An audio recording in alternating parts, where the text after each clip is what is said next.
Hello, it is Tuesday, November 19th, 2024. I'm Chris Remo, and welcome back to the New York Times Crossword Daily Solve. It's a Tuesday crossword today, so we're solving another relatively approachable early week themed puzzle. And I'm not speed solving this today, but I am actually running quite short on time, so I'm going to be trying to solve it maybe briskly, if not at a speed solve sort of pace.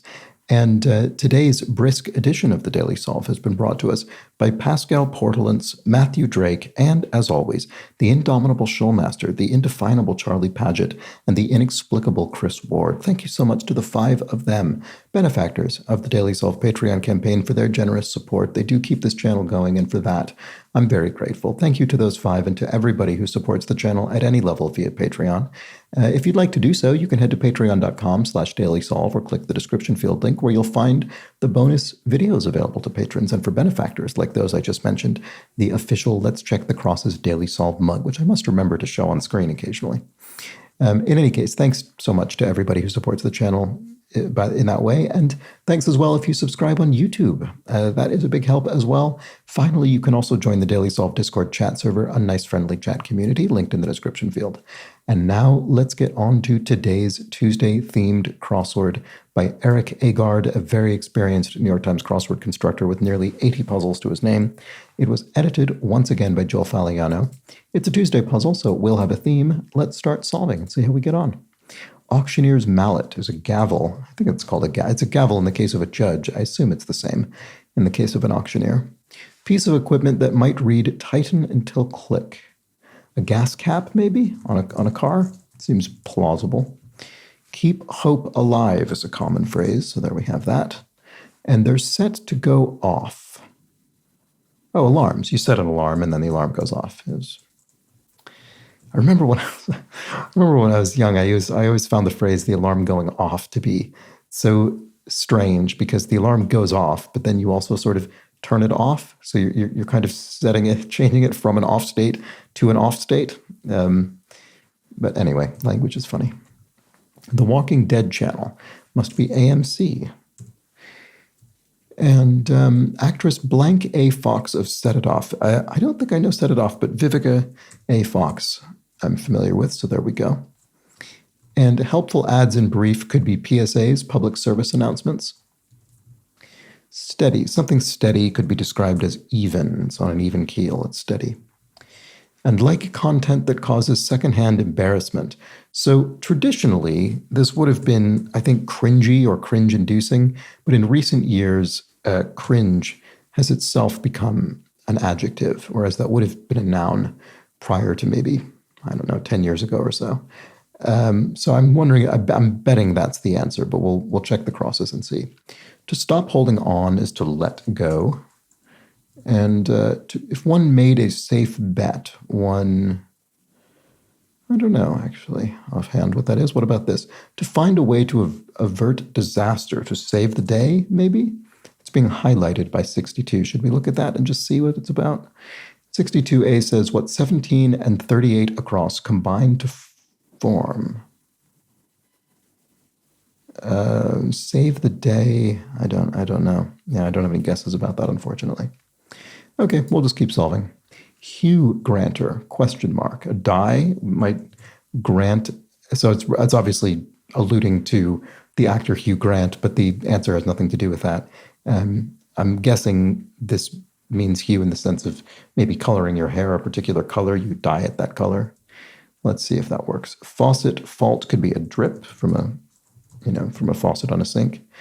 And then counterparts of cones. So in your eye, you have rods and cones that make up, your vision system. And then, or part of it anyway. ID is required when sending a letter there. Right. So this was actually, this exact misdirection was in the puzzle last week.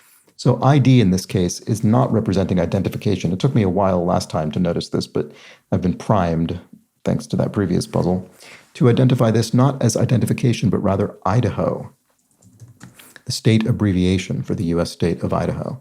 So you'd put that on an address on an envelope if you're sending a letter. Okay, saga sage since 1980. So that this is referring to the Star Wars saga, and the sage, a sort of wise character, in the series is the character of Yoda. So 1980, I guess that's when The Empire Strikes Back must have been released, because that would have been when that character was first portrayed. All right, so shelling out. If you're shelling out money, you're paying. And a thin wedge could be a shim, something you sort of stick into something to, as a spacer or something like that. Let's see if that works. First name in civil rights history. Not Malcolm. Not Mohandas. I'm not sure offhand. Let's see.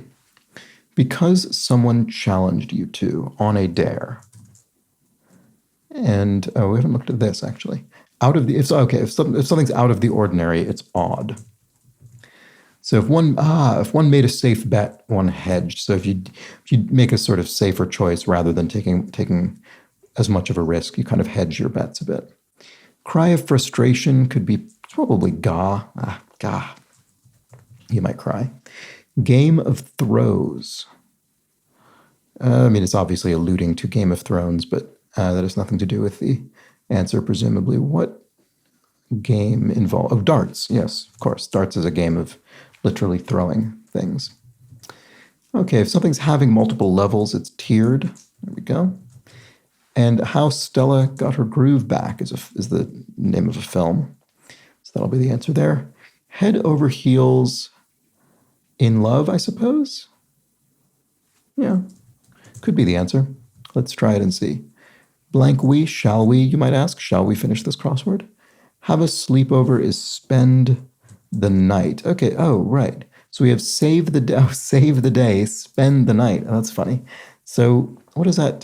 Something to do with time, conserving, something about, what do save the day and spend the night combine to form? A sleep cycle or something? Or I don't know. Huh. It's a good pairing. It's a good pairing of phrases, so I'm curious to see what the answer is. I really like it as elements of a theme, even though I've not yet identified what they mean in the context of the theme. Common pronoun pair. He, him. Is this a pair of pronouns? Gymnast Biles, Simone Biles, the great gymnast. And some band recordings. A band could record demo recordings before they do the final studio recording. Thing to wring. You could wring out a mop. Wring out the water. You got it. No prob. Yeah, someone ask you to do something. You say, oh, you got it. No problem. Grads to be could be seniors. They're in their final year of either secondary or higher education. And if one overlooks something disrespectfully, one sneers at. I don't know. I'm not sure. Snubs? Oh, yeah, maybe that's the answer. If you snub someone, you're kind of overlooking them in a disrespectful manner. You're not taking them into consideration or not including them. Low tie score, 1-1, would be a low tied score in a game. Biblical garden would be Eden, I'm sure, in this case. And a neutral color, beige, is a neutral color. It's sort of off-white. Long sandwich, a hoagie? No, it doesn't quite fit. Oh, maybe it does, actually, because 1-1 could be 1-all. And then that would allow this to be hoagie, which is a sort of regional term for kind of submarine sandwich, essentially. Soccer cheer, ole, is famously associated with football, soccer. And to claim something is to allege it. Okay, so here we have a common surname in Pakistan. Shah, probably? Let's see. Mournful songs. Yeah, dirges. Dirge is a mournful song, maybe kind of elegiac, I guess. So does H work here? Half of a rhyming synonym of haphazard. Half of a rhyming synonym of haphazard. What does that mean? Oh, I see. Helter-skelter. So it doesn't mean it rhymes with haphazard. It means it sort of rhymes with itself. So helter-skelter consists of two rhyming components, and half of it is helter, and that means kind of haphazard all over the place. Okay. Oh, time budget? Oh, yes, it is time budget. Okay. I was sort of on the right track, but I didn't think of the proper phrase. I wish I would have. So save the day and spend the night. That is effectively, you could describe that in a punny sort of way as a time budget. You're budgeting your time in terms of what you're saving and spending. All right. I guess this is someone who values nightlife, might budget their time accordingly. Portions equal to roughly 17%.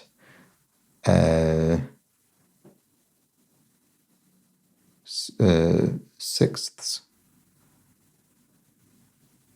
Yeah, I mean that's almost exactly 17%. Okay, and or 1/6 anyway is about 17%. Guitarist Santana. Oh, Carlos Santana is guitarist. Law firm leaders, partners in a law firm are kind of at the top of the company. Track and field star Richardson. This I don't know. Shannon or something. I don't know. Sci-fi author Butler, Octavia Butler. I remember reading her when I was younger. Okay. If one expressed contempt, one scorned something or somebody. And an admirer, oh, maybe not. Maybe not. Scoffed, actually, perhaps, because an admirer could be a fan. It's happened twice, at least, so far for me in this puzzle, where something plausible had to be tweaked.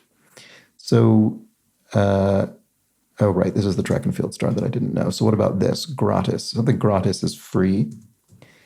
And key that's missing an ape. I suppose it's ESC on a keyboard, which is labeled, it's obviously the escape key, but we're missing the ape bit of it. So we just have ESC remaining. Gets it wrong, errs, makes a mistake.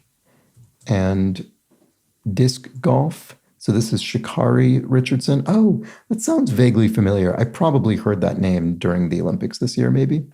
I don't know. But it sounds vaguely familiar, but I wouldn't have gotten it without the crosses, that's for sure. Okay, so disc golf, there we go. The sport, frisbee golf or whatever, but minus the brand name. Phoenix franchise. Oh, Phoenix Suns is a sports team. So is it basketball maybe? So I think that's probably right. Quintet found in a supervocalic word. I'm guessing the quintet is a group. So a quintet is a group of 5. I'm guessing it's the vowels A, E, I, O, U. So I suppose supervocalic means the word contains all 5 vowels. Not a word that is in my daily vocabulary, I must admit. CFO or CTO, that's Chief Financial Officer or Chief Technology Officer. So those would be executives. They're in the executive suite. And within a company. And to stop being ridiculous, you might say, oh, just stop being ridiculous. Come on, you might say exasperatedly. Type of earring, a hoop is a kind of earring. And then some band recordings informally are EPs, extended plays. These are sort of, 45 RPM records, smaller records with a lower playtime. First name in civil rights history. Why can I not see what this is? And WNBA star Brittany Griner, she was in the news. Was she the one detained in Russia, maybe? And get ready to compete is to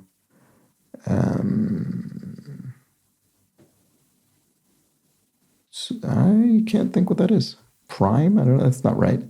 Rosh Hashanah, the Jewish holiday. And don't bother with that. I don't know. Houndstooth or herringbone. Those are 2 examples of patterns, kind of, interlinked patterns that you might have on fabric or something.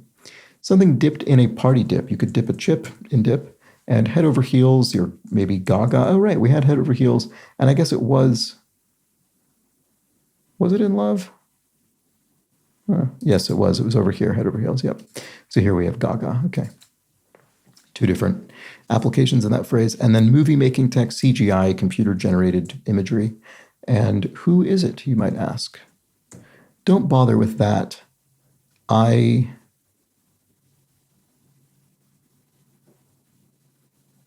don't know. I don't know what this is, sorry. Sweltering is hot. Oh, this looks strange.